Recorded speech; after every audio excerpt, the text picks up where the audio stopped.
अस्सलाम वालेकुम। SM news के साथ मैं हूं मुकद्दर रजा। खबरों का सिलसिला बढ़ाते हुए खबर शामिल करते हैं गुजरांवाला से।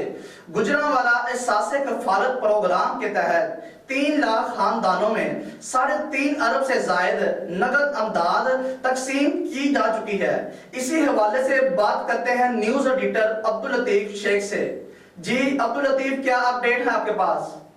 जी बिल्कुल। कमिश्नर गुजरांवाला गुलजार हुसैन शाह ने सास कफालत centre boys college satellite town का दौरा किया और मीडिया से गुफ्तगू करते हुए कहा कि सास कफालत प्रोग्राम वफाकी और पंजाब हुकूमत का हकीकी गरीब दोस्त इक़दाम है। असास कफालत प्रोग्राम के तहत 3 लाख खानदानों में 3.5 अरब से जायद नगद इमदाद तकसीम की जा चुकी है। एहसास कफालत प्रोग्राम के लिए गुजरांवाला डिवीज़न में 60 इमदाद मराकज़ बनाए गए हैं। इस कफालत प्रोग्राम के इमदादी मराकज़ पर टैगर फोर्स की बेलौस खिदमात काबिल सताइश हैं।